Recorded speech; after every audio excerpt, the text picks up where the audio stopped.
하나님의 말씀은 누가복음 19장 10절 말씀입니다. 누가복음 19장 10절 말씀입니다. 말씀을 함께 봉독합니다. 인자가 온 것은 잃어버린 자를 찾아 구원하려 함이니라. 아멘. 저와 함께 인사합니다. 사랑합니다. 예, 축복합니다.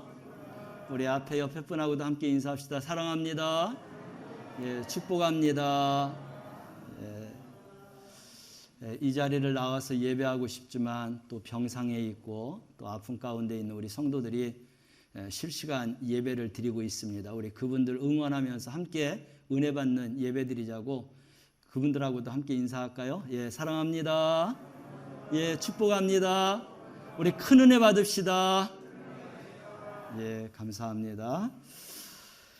오늘 강림절기 두 번째 말씀입니다. 우리가 예수를 믿어야 되는 이유와 목적도 분명히 알아야 분명한 신앙생활 하는 것처럼 예수님이 왜 이 강림절기에 오셨는가라고는 그 이유와 목적을 알아야 우리 신앙과 믿음도 더 돈독해집니다. 이러한 내용을 잘 알지 못하면 예수를 믿어도 마음이 흔들리고 또 의심이 생길 수도 있고 또 의아한 그런 마음을 가지고 우리가 믿게 되는데 오늘 예수님이 이 땅에 오신 목적을 분명하게 우리가 알고 함께 예수님의 그 오신 목적에 부합하면서 신앙생활하는 우리 성도들이 되기를 위해서 오늘 말씀을 준비했습니다. 예수님은 우리가 잘 알듯이 처녀 마리아에게서 잉태되었죠. 10달 동안 이제 아기 예수를 품었습니다. 그 시기에는 로마 황제가 온 나라에 명령을 했어요. 인구조사 하겠다라고 하는 것입니다. 그래서 인구조사 받아야 되는 이유는 로마에서 자기의 그런 식민지 이 나라들 인구가 얼마나 되는지 분명하게 알고 세금을 정확하게 받아내기 위한 목적이 있었어요. 지금이야 우리가 컴퓨터에 입력하면 구태여 고향까지 가지 않아도 통계가 잘 나옵니다. 그러나 그 당시에는 이러한 것들이 없었기 때문에 인구조사한다고 하면 내가 살고 있던 곳에서 고향 땅에 가서 그 고향에 가서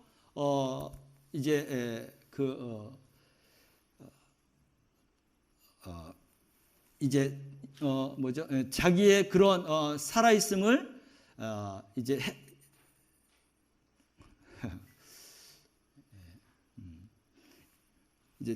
그 조사에 응해야 그래야 비로소 인구의 그런 통계를 낼 수가 있었습니다.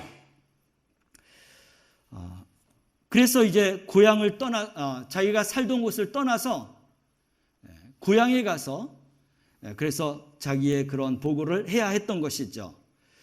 그 당시에 예수님은 나사렛에서 살고 계셨습니다. 그래서 고향인 베들레헴에 가서 자기의 그런 인구조사를 보고해야 했던 것입니다. 마리아와 요셉이 이제 고향으로 돌아가게 되는 것이죠. 그런데 그 당시에 마리아는 완전히 만삭이 되었습니다. 오늘 내일 하는 그런 시점에 있었습니다. 그래서 굉장히 먼 거리를 가야 되기 때문에 어려운 그러한 일이었던 것이죠. 지금이야 도로도 잘 포장됐고 그리고 차들도 있고 그래서 편안하게 이동할 수 있지만 그 당시에는 걸어가든지 조금 더 생활에 여유가 있으면 말이라도 타고 가고 아니면 낙타라도 타고 가서 할 수 있을 텐데 아마 만삭되었기 때문에 어려움이 있어도 말이나 낙타를 동원해서 가게 되었던 것이죠. 그런데 베들레헴에 도착했는데 인구조사하기 위해서 고향을 찾은 사람이 너무나 많은 겁니다. 나사렛이라고 하는 동네는 적은 곳이에요. 적은 지역이에요. 그런데 이 베들레헴은 그 당시에 많은 인구가 살고 있었습니다. 그래서 그 모든 인구가 함께 밀집되었기 때문에 여관을 잡을 수가 없었어요. 그래서 여러 곳을 알아보다가 결국은 잡지 못하고 너무나 이 해산의 고통이 찾아와서 급하게 간 곳이 어디냐면 짐승들을 키우던 그 마국간에 자리를 하고 거기에서 그날 저녁 때 마리아는 아기를 해산하게 되는 것입니다. 아기 예수님은 그곳에서 태어난 것이죠. 강보에 쌓여서 구유에 뉘었다라고 했습니다. 온 세상의 구세주가 되신 우리 예수님이 이 땅에 오신 그런 소식을 들은 첫 번째 유대인은 누구냐면 들에서 양을 치고 있는 목자들이 가장 먼저 예수님의 탄생하신 소식을 듣게 되었습니다. 그런 소식을 들은 게 왕이나 귀족이나 학자나 부자나 장군이 아니었고 양을 돌보던 그런 목자들인데, 그 당시의 목자들은 정말로 굉장한 그런 낮은 자리에 처한 사람입니다. 하나님은 이런 기쁜 소식을 누구보다도 가장 낮은 자리에 있는 이런 목자들에게 소식을 전한 것입니다. 그래서 이 목자들에게 소식 전하는 말씀이 누가복음 2장 10절 말씀에서부터 나오게 되는데, 그들은 천사의 소식을 들으면서 무서워했다고 했어요. 그러나 천사는 무서워하지 말라 하면서 소식을 전했는데, 그 내용을 좀 우리가 함께 읽어보면서 이해하겠습니다. 누가복음 2장 10절 말씀에서부터 함께 읽어볼까요? 천사가 이르되 무서워하지 말라. 보라, 내가 온 백성에게 미칠 큰 기쁨의 좋은 소식을 너희에게 전하노라. 오늘 다윗의 동네에 너희를 위하여 구주가 나셨으니 곧 그리스도 주시니라. 너희가 가서 강보에 쌓여 구유에 누워 있는 아기를 보리니 이것이 너희에게 표적이니라. 온 세상에 미칠 큰 기쁨의 좋은 소식을 너희들에게 전한다고 했습니다. 근데 그 기쁜 소식은 무슨 일이냐? 다윗의 동네에 너희를 위해서 구주가 나신다라고 하셨습니다. 이 구주가 그리스도 예수이시에요. 이 예수님은 온 인류를 구원하시기 위해서 이 땅에 오신 것입니다. 구원하기 위해서 이 땅에 오신 바로 그 구주가 났다라는 것입니다. 그는 강보에 쌓여서 구유에 누워 있는데 너희들이 그것을 보게 될 것이다. 천사가 말하는 그 표적을 너희들이 보게 될 거라 하는 이야기죠. 그리고는 이제 하늘에서 천사들이 이제 이 찬양을 하는 것입니다. 우리 호련히서부터 함께 읽어볼까요? 호련히 수많은 천군의 천사들과 함께 하나님을 찬송하여 이르되 지극히 높은 곳에서는 하나님께 영광이요 땅에서는 하나님이 기뻐하시는 사람들 중에 평화로다. 아멘. 구주로 나신 이 사건, 이런 표적은 하늘에는 영광이고 이 땅에는 평화다라고 이야기했습니다. 우리 예수님의 나심은 하늘에는 영광이고 우리에게는 그런 평화의 기쁜 소식이다라고 했습니다. 그리고는 천사들이 하늘로 이제 올라가면서 이제 목자들이 이 소리를 듣고 서로가 자기들끼리 이야기하는 겁니다. 우리가 이런 소식을 들었는데 한번 가보자, 가서 확인해보자 라고 하는 것이죠. 그래서 출발하는데 15절 말씀서부터 읽어볼까요? 이제 베들레헴으로 가서 주께서 우리에게 알리신 바 이 이루어진 일을 보자 했습니다. 이 말씀을 기록한 것은 예수님의 탄생은 역사적인 거라는 거예요. 천사가 말만 전한 것이 아니라 목자들이 가서 직접 눈으로 목격하도록 하셨습니다. 그래서 우리는 예수님의 탄생은 역사적인 것이다 라고 하는 것을 오늘 본문 말씀을 통해서도 알게 됩니다. 그래서 목자들이 서둘러 베들레헴 성으로 달려가지요. 하나님의 인도를 받아서 마리아와 요셉이 아기 예수님이 계신 그곳을 단번에 찾을 수가 있었습니다. 그리고 그들은 마리아와 요셉과 구유에 누인 아기를 찾아서 보면서 거기서 천사가 자기들에게 이야기한 아기가 태어난 것을 이제 확인하게 되는 것입니다. 이런 이야기들을 목자들이 전한 거지요. 천사로 인하여서 우리가 이 소식을 듣고 여기까지 왔다. 그랬을 때 요셉과 마리아가 목자들이 하는 이야기를 들으면서 마음에 새기어 두었다라고 했습니다. 이렇게 이스라엘 백성들에게 가장 먼저 하나님은 천사를 통해서 소식을 전했는데, 그 소식을 받은 사람은 가장 낮은 자리에서 일하는 목자들이 제일 먼저 이 소식을 받게 되었습니다. 그런데 하나님은 여기서 그치지 않았습니다. 이제는 예수를 믿지 않는, 하나님을 믿지 않는 자들에게도 이런 소식을 전해서 그 현장에서 목격하도록 하셨습니다. 이방인으로서 예수님이 이 땅에 태어나신 것을 제일 먼저 알게 되고 보게 된 사람들은 우리가 너무나 잘 알고 있는 것처럼 동방이라고 알려져 있는 그곳에서 살던 박사들입니다. 우리가 동방박사라고 이야기를 하죠. 그 당시 이 동방이라는 곳은 페르시아입니다. 지금으로 말하면 이란이라고 말할 수 있어요. 이란이라고는 그런 나라, 그 지역에 살던, 그래서 천문학이 굉장히 발달되었는데 천문학을 연구하면서 시대와 역사를 알아가던 이 동방박사들이 동일하게 이런 것을 보게 되었어요. 하늘에 수많은 별들이 있는데 자전에 의해서 이렇게 돌아가는 거 있지만, 그러나 그 별들 중에서 유독 별 하나가 계속 움직이는 겁니다. 동일하게 해야 되는데 이 별 하나만큼은 다른 별들처럼 동일하게 움직이는 게 아니라 독단적으로 움직이게 되는 거예요. 천문학을 연구하던 이 동방박사들이 깜짝 놀라서 이런 일은, 이건 큰 일이다 라고 생각을 하고 그들이 서로 만나서 이야기하면서 우리가 저 별을 따라가 보자, 특별히 큰 인물이 날 것이다, 역사의 인물이 날 것이다 라고는 생각을 가지고 이 동방박사 세 사람이 함께 마음을 맞춰서, 그래서 페르시아 땅에서 별을 보고 따라오기 시작하는 것입니다. 하나님께서 이러한 목적을 이루시기 위해서 동방박사들에게까지도 바로 그러한 별들을 보여주면서 예수의 탄생하심을 와서 목격하도록 하셨다는 겁니다. 이 동방박사들은 큰 별에 주목했습니다. 그리고 그 별이 출현한 것은 큰 인물이 출현할 거라고 하는 것을 직감하고 자신들이 직접 가서 눈으로 목격하자고 이야기했어요. 그런데 그들은 그냥 오질 않았습니다. 이런 크고 위대한 인물이 나타나는데 우리가 가서 경배할 때 적어도 예물을 드려야 된다라는 생각을 가지고 예물을 준비해서 그들이 출발했던 것이죠.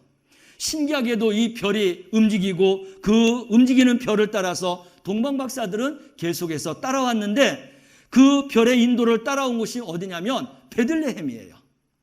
그리고 별이 멈추었고 그 한 곳을 그 별이 비치게 되는 겁니다. 그 비치는 곳을 가봤을 때 바로 그곳은 마구간이었고, 그리고 강보에 쌓인 이 구유에 누인 아기 예수님이 그 자리에 있었던 것이죠. 그래서 박사들은 자신들의 이런 고생이 헛되지 않았다라고 해서 감격했고, 그리고 겸손하게 무릎을 꿇고 그 아기에게 경배하였다. 그러면서 자기들이 갖고 온 예물을 하나씩 준비해서 내놓았는데 그게 바로 황금과 유향과 몰약이죠. 그냥 그들이 가지고 온 이 예물은 깊은 뜻이 있는 거예요.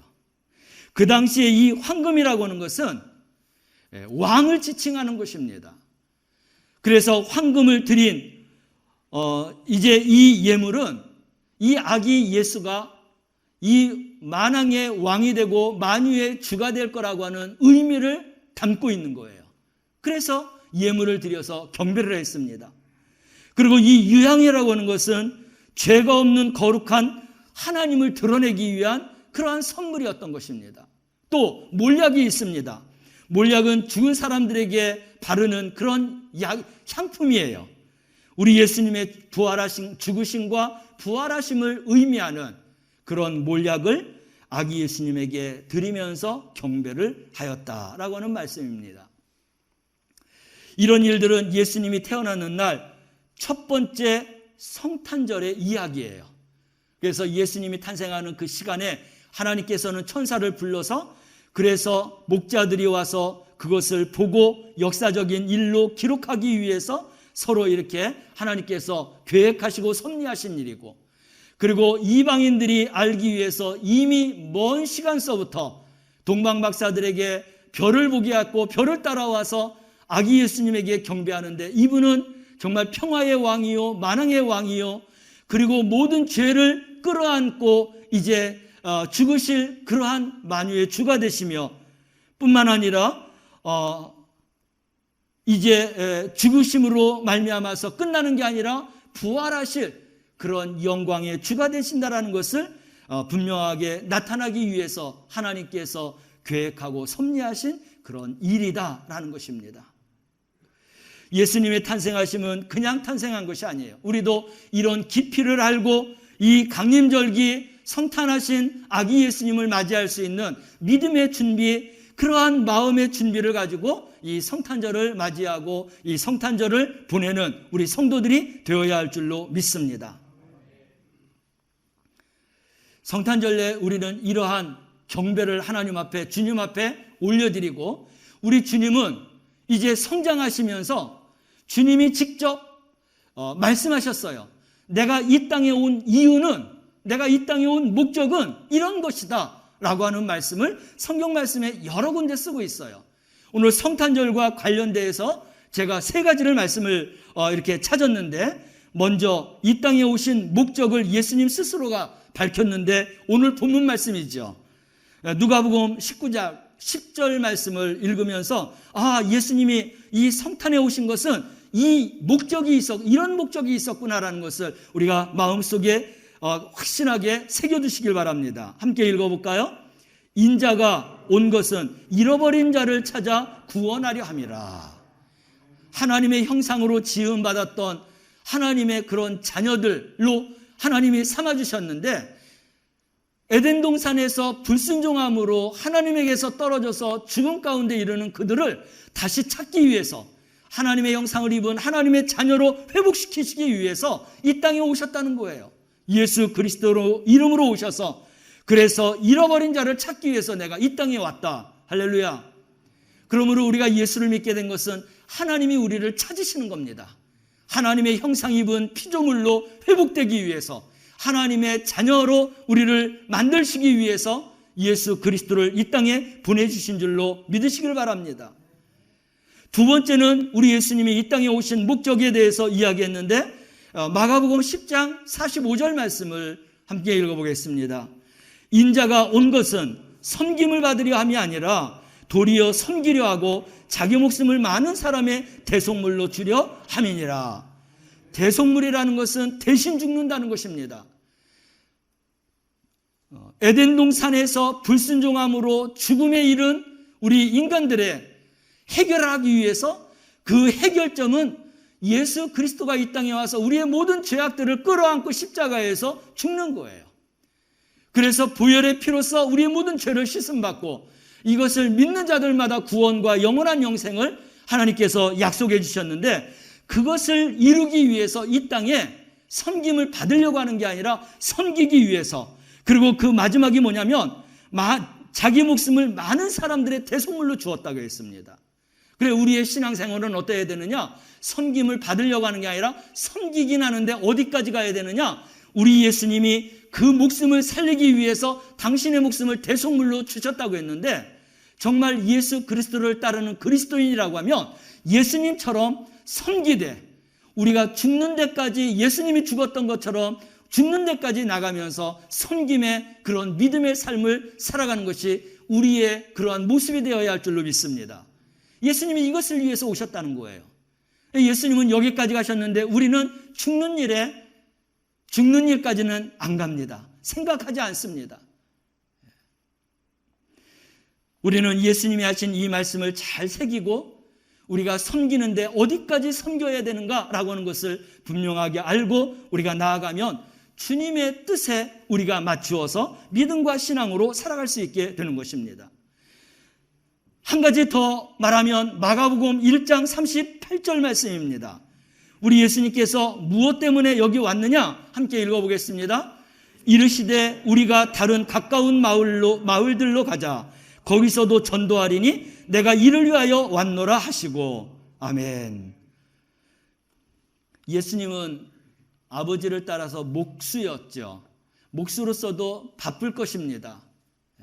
당신의 그런 생업을 이어가기 위해서도 바쁘실 거예요. 왜냐하면 예수님은 자기들의 동생도 있었고 가정도 있었습니다. 요셉은, 그 아버지 요셉은 좀 일찍 죽었다고 했어요. 그래서 엄마를 모시고 그리고 동생들을 이제 데려가기 위해서 목수로서 굉장히 바빠야 되는데, 그런 일을 어느 정도 했지만은 그래도 예수님의 이 땅에 오신 목적은 이런 기쁜 소식을 전하는 일이 목적이었습니다. 그래서 우리 예수님은 공생애를 선포하시고 가까운 마을로부터 시작해서 전도를 시작했다는 거예요. 이것을 위해서 내가 왔다라고 했습니다. 그리고 우리에게도 이 전도하는 것과 증인된 삶을 사는 것을 명령하고 유언하고 부탁하셨다라는 사실을 우리가 잊지 말아야 하는 것입니다. 우리의 살아가는 삶은 내 살아가는 생업에서도 열심을 다해야 되지만 그것 못지않게 생업을 통해서 그 기회와 그런 현장 속에서 전도하는 일도 쉬지 말아야 한다는 것입니다. 그래야 우리가 예수 그리스도를 따르는 그리스도인이다라고 말할 수 있고 하나님을 믿는 하나님의 사람들의 삶이다라고 말할 수 있어요. 이 성탄을 맞이하면서 우리는 예수님이 말씀하셨던 이 세 가지의 말씀을 잘 새겨듣고 이 성탄절에 우리가 이러한 믿음을 회복할 수 있는 그런 성도들이 되어야 할 줄로 믿습니다. 그래서 예수님은 이 땅에 오신 목적을 분명하게 알고 그 목적을 따라서 살으셨다라는 것이에요. 우리 하나님께서 하나님의 뜻대로 살았던 예수 그리스도를 만왕의 왕으로 만유의 주로 세우셨습니다. 예수님도 우리에게 십자가를 져야 되는 그 십자가의 고난 당연히 지라고 했어요. 기쁨으로 지라고 했어요. 그러나 그 고난 뒤에 영광은 내가 받은 고난과 비교할 수 없는 영광이라고 했습니다. 우리가 신앙생활을 정말 힘차게 그리고 좌절과 포기하지 않고 우리가 신앙생활할 수 있는 것은 고난 뒤에 오는 영광이 고난과 비교할 수 없는 영광이기 때문에 그 영광된 하나님의 그런 은혜와 축복을 바라보면서 이런 고난도 우리가 무난하게 이기고 극복하고 견디고 우리가 신앙생활하게 된다는 것이죠. 그래야만 우리의 믿음과 신앙은 흔들리지 않습니다. 변함이 없습니다. 좌로나 우로나 치우치지 않습니다. 뒤돌아보지 않습니다. 넘어지고 쓰러지지 않습니다. 이런 성탄절에 주님이 말씀하신 이 말씀을 통하여서 우리의 신앙을 다시 한번 세워 나가시기를 주님의 이름으로 축원합니다. 이런 믿음을 따라서 살아가는 사람들은 수도 없이 많아요. 목사들을 비롯하여서 장로님, 권사님, 집사님들, 그 외에 선교사님들, 이런 뜻을 받들어서 끝까지 믿음을 사수하고 지키는 그러한 정말 예수 그리스도의 복음을, 기쁜 소식을 전하는 사람들이 많다라는 거예요. 그런 많은 사람들 중에서 오늘 저는 유정옥 사모님의 간증을 소개하고 싶어요. 서울 하나로 교회를 세우고 은퇴하셨지만 지금까지도 섬기고 계시는 그런 사모님이십니다. 이 유정옥 사모님의 간증에 이런 글이 있어요. 나는 예수를 믿지 않는 가정으로 시집을 가던 날부터 고통스러운 나날이 계속되었다. 그러니까 예수를 믿었지만 예수 믿지 않는 가정으로 시집을 갔다는 겁니다. 사업을 하던 남편이 돈을 엄청나게 벌어다 줬어요. 그럼에도 불구하고 마음이 편치 않았다고 했어요. 조금도 기쁘지 않았다는 것입니다. 돈 버는 것으로 내 인생을 허비하는 것이 너무나 억울했다. 그러니까 영적인 삶을 이분은 사셨다라는 것을 알 수 있어요. 그래서 주님 앞에 기도했는데 이런 기도를 했다는 거예요. 하나님, 우리 집에서 돈을 다 거두어 달라고 기도했습니다.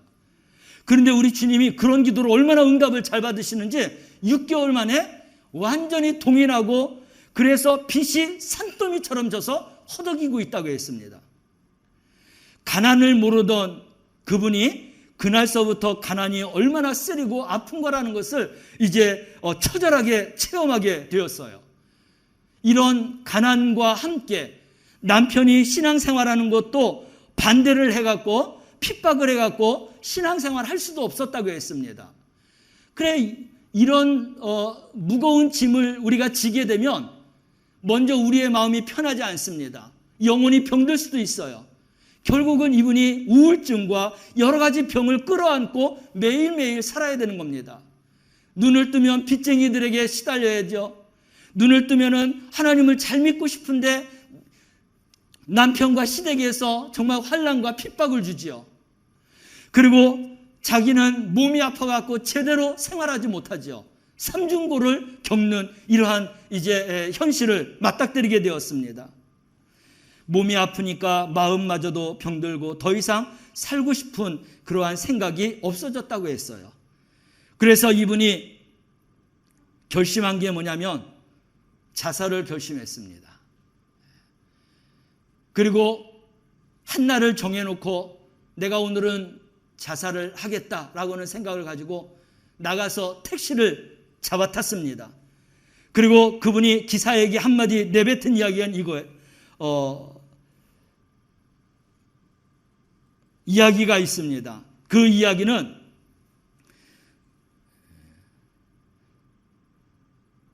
아저씨 요금을 2배를 드릴 테니까 청평댐으로 가세요 였습니다. 그 한마디를 내뱉고 그는 모든 자기의 생을 다 이제 내려놓는 거죠. 이미 우리가 입술로 내뱉으면 우리의 정신과 우리의 마음까지도 함께 내가 한 이야기대로 우리의 모든 생각과 마음이 쏠리게 되는 거예요. 그러니까 이미 청평댐 도착하기 전에 이분은 그 말을 내뱉는 순간부터 이미 자기 인생이 아니에요. 이미 죽은 그런 인생으로 생각했습니다. 그러니 얼마나 가면서 이미 청평댐에서 물에 빠져갖고 허덕이고 있는 자기 모습이 이렇게 보이게 되는 것입니다. 기사님이 분위기가 심상치 않은 것을 보면서도 아무런 대꾸 없이 계속해서 청평댐을 향해서 달려가는 것입니다. 그리고 이분은 이 세상 더 살아봐야 무슨 일이냐? 오늘처럼 똑같은 일이 내일이 이루어진다면, 내일도 또 똑같은 일이 그 다음 날도 이루어진다면 나는 살 필요가 없다는 거예요. 이런 삼중고 속에서 나는 희망이 없다라는 것입니다. 그래서 모든 것을 다 내려놓고 그 비좁은 차 안에서 아주 그런 고통스럽고 무거운 마음을 가지고 가는 것입니다. 근데 얼마를 달렸는데 아무 말이 없던 이 운전하던 기사님이 입을 열었어요. 청평댐에 자살하러 가시는 거죠? 라고 이야기하는 것입니다. 그 이야기를 듣자마자 완전히 무너져 버렸어요. 근데 조금 가다가 그 기사님이 하는 이야기가 있어요. 청평댐 가까운 곳에 기도원 하나가 있는데 청평댐 가기 전에 그 기도원에 1시간만 있다가 가면은 어떻겠습니까? 라고 하는 거예요. 그러면서 한번 들어가서 1시간만 앉아 있다가 함께 이제 예배 드리고 나오면 그러면 내가 모시고 청평댐으로 직접 직진해 가겠습니다. 그 대신에 기도원에 가는 대신에 내가 택시 요금은 받지 않겠습니다.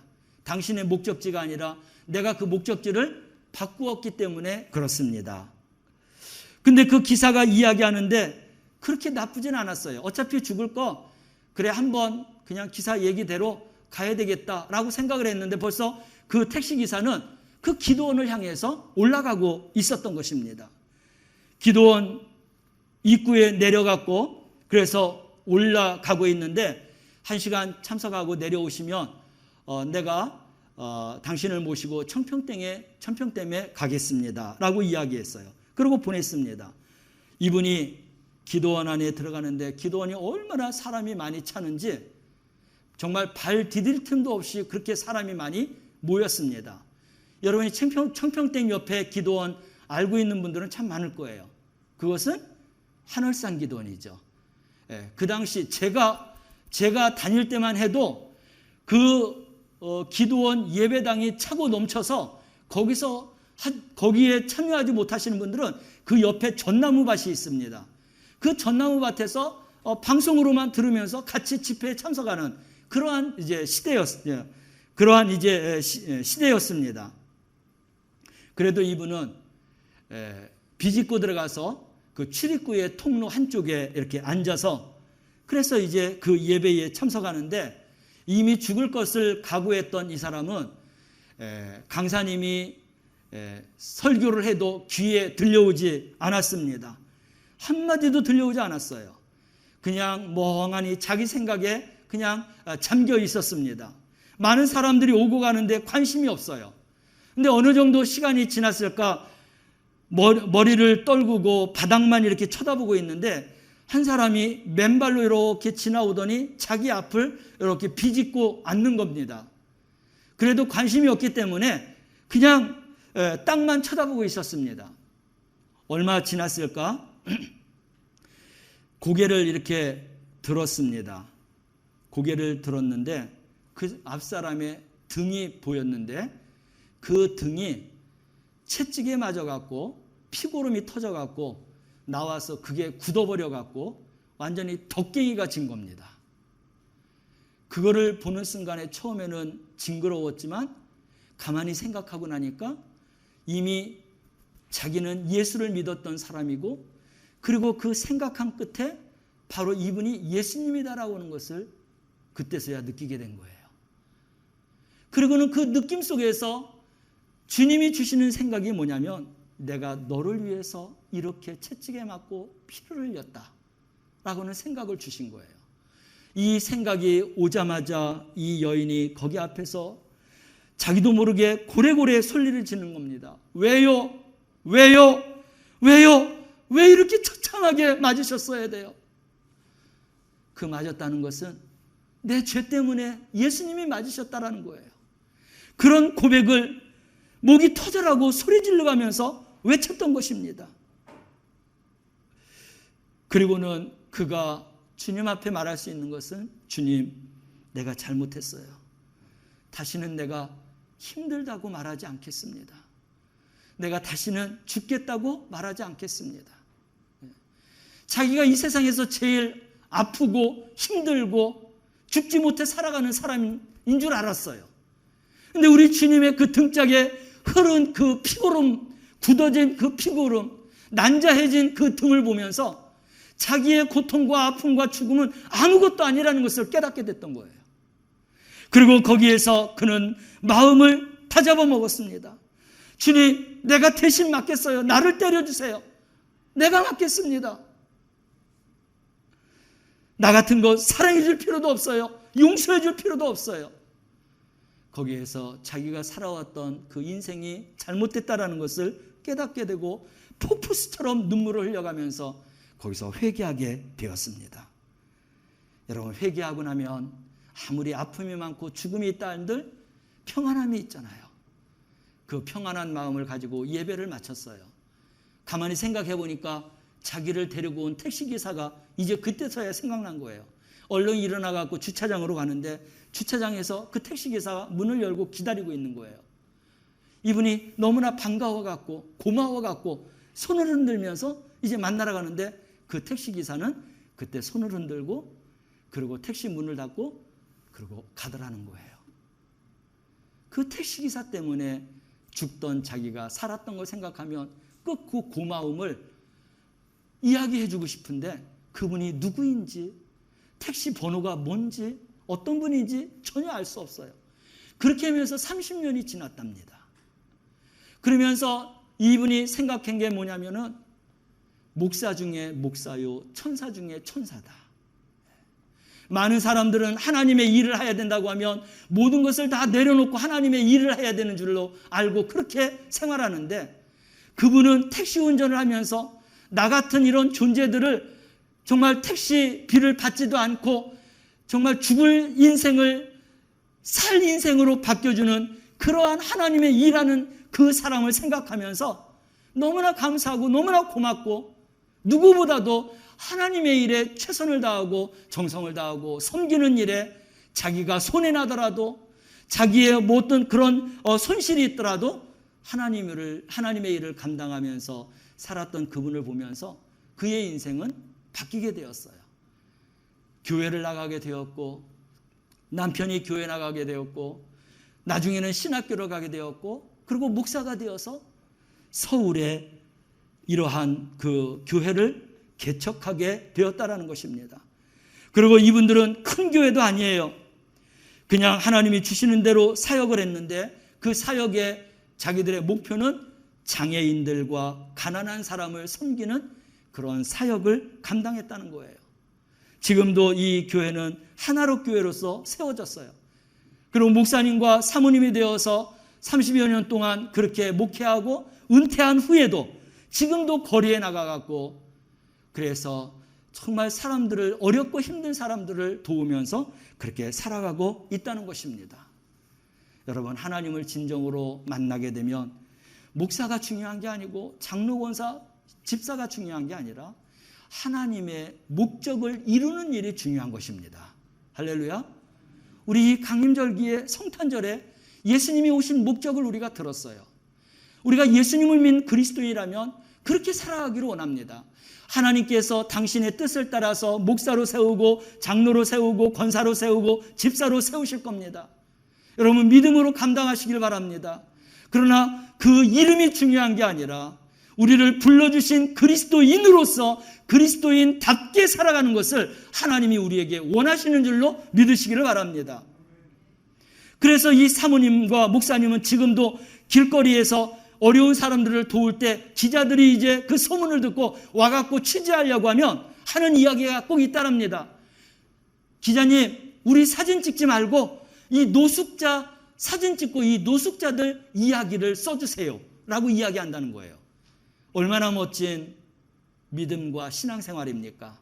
이 성탄절기, 강림절기에 우리도 이 땅에 오신 예수님의 목적대로 우리도 다시 한번 생각하고 예수님의 목적을 따라 살아가는 그리스도인들 되고 예수님을 닮은 작은 예수들이 되어서 하나님의 기쁨과 예수 그리스도를 따르는 승리하는 그러한 우리 예수의 제자들이 되기를 주님의 이름으로 축원합니다.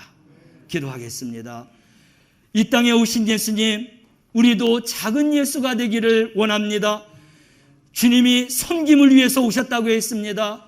이 기쁨의 복음을 전파하기 위해서 오셨다고 했습니다.